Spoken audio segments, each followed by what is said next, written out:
Assalamualaikum warahmatullahi wabarakatuh. Perkenalkan, nama saya Raka Dwi Atmaja Saputra dengan nomor NPM 237002018 dari kelas A. Di sini saya akan melakukan presentasi tentang perencanaan PV pembangkit listrik tenaga surya di Universitas Siliwangi Kampus 2 Mugarsari untuk memenuhi tugas pembangkit energi elektrik. Di sini kita lanjut aja mungkin ya ke latar belakang kenapa saya melakukan penelitian di kampus 2. Ya tentunya kebutuhan energi listrik itu di lingkungan kampus itu terus meningkat seiring berkembangnya aktivitas akademik dan tentunya penggunaan fasilitas pembelajaran yang semakin hari itu semakin bertambah. Saat ini kebutuhan listrik masih bergantung pada pasokan dari PLN sehingga diperlukan sumber energi alternatif yang lebih efisien dan ramah lingkungan tentunya. Nah, di situ tuh didukung dengan Indonesia yang diplot sebagai negara tropis yang tentunya memiliki potensi energi surya yang cukup besar, sehingga penerapan PLTS itu dinilai cocok untuk membantu memenuhi kebutuhan energi listrik di lingkungan kampus Universitas Siliwangi Kampus 2 ini. Kita lanjut ke rumusan masalah.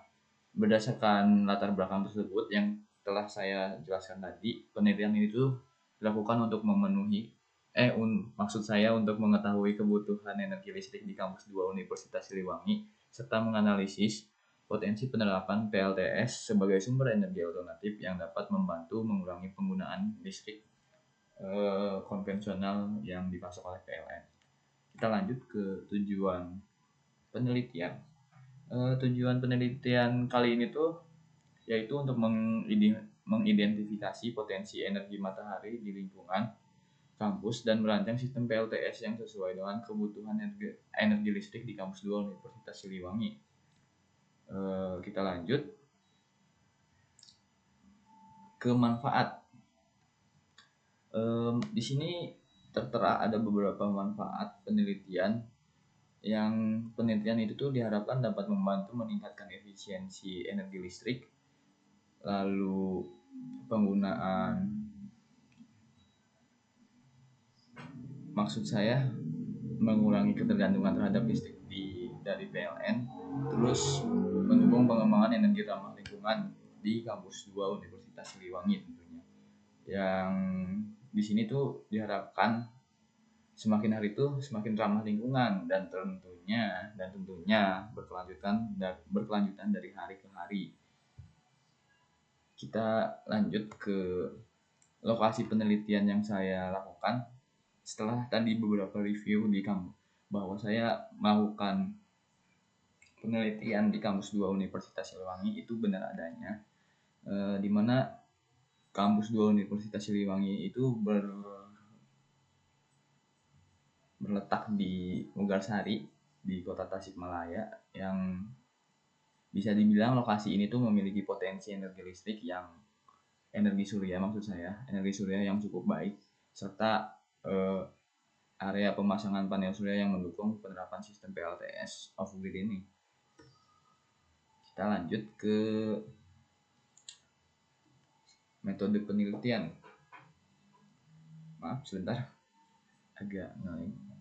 Di sini metode penelitian ini saya melakukan 4 metode penelitian. Yang pertama itu dilakukan melalui studi literatur, dilanjut dengan observasi lapangan, dilanjut dengan wawancara dengan narasumber yang ada di kampus 2 Universitas Siliwangi. Lalu saya dengan kelompok saya itu melakukan simulasi menggunakan perangkat lunak PPSys yang dimana metode tersebut itu digunakan untuk memperoleh data serta menganalisis performa sistem PLTS yang dirancang oleh kelompok kami. Kita lanjut mungkin ya ke metode penelitian. Maksud saya ke flowchart penelitian. Sebentar, di sini ada agak nge-lag ya. Lalu penelitian itu kita dimulai dari studi literatur dan tentunya ke observasi lapangan. Kemudian dilanjutkan dengan pengumpulan data dan simulasi yang telah saya sampaikan tadi menggunakan perangkat lunak PPSys hingga diperoleh hasil analisis dan kesimpulan penelitian yang telah kita cantumkan di sini, cuman kayaknya nggak kecantum, jadi nggak lagi. Kita lanjut ke jenis-jenis sistem PLTS. Secara umum sistem PLTS itu terdiri dari sistem on-grid, off-grid, dan hybrid. Pada penelitian ini digunakan sistem on-grid karena sistem terhubung langsung dengan jaringan listrik PLN, sehingga lebih sesuai untuk kebutuhan listrik di lingkungan kampus. Simpelnya, untuk on-grid itu untuk on-grid itu terhubung langsung ke sistem PLN, sedangkan off-grid itu tidak. Dan untuk hybrid itu di antara mereka. Mungkin seperti itu yang saya ketahui. Kita lanjut ke komponen utama PLTS.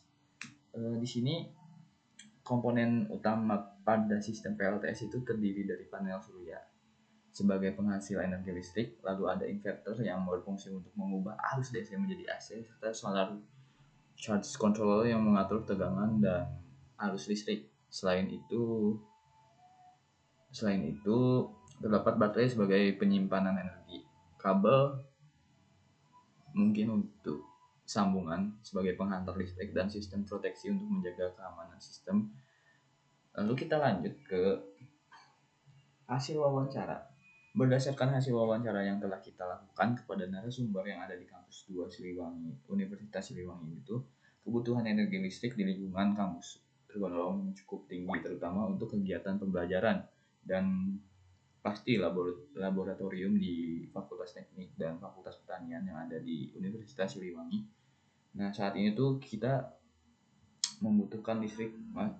Saat ini tuh kebutuhan listrik masih bergantung pada pasokan listrik PLN, sehingga bisa dibilang inovasi ini tuh sangat diperlukan sumber energi alternatif sebagai pendukung listrik konvensional yang dipasok oleh PLN. Kita lanjut ke hasil simulasi PPSys.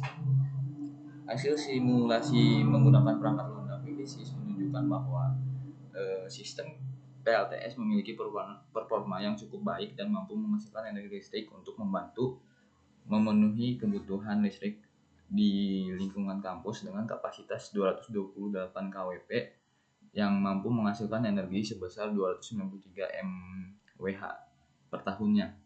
Seperti itu. Itu kita lakukan dengan simulasi di aplikasi PPSys.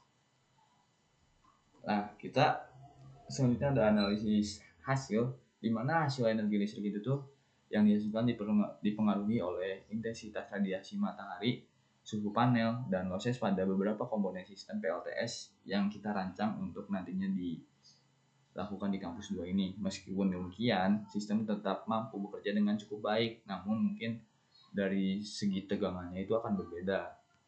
Jadi dari semua hal yang telah saya sampaikan tadi, didapat kesimpulan berdasarkan hasil penelitian dan simulasi yang telah dilakukan di kampus 2 Universitas Siliwangi itu memiliki potensi yang baik dalam pengembangan sistem PLTS. Lalu potensi energi surya yang cukup tinggi serta kondisi lingkungan yang bisa dibilang mendukung menjadikan PLTS ini sebagai salah satu solusi energi alternatif yang sangat efisien dan ramah lingkungan di lingkungan kampus sendiri. Mungkin sekian yang bisa saya sampaikan. Untuk kesalahan tutur kata ataupun mungkin dari segi penjelasan yang masih kurang, saya harap dapat dimaklumi oleh seluruh elemen yang melihat video saya. Akhir kata saya tutup. Wassalamualaikum warahmatullahi wabarakatuh.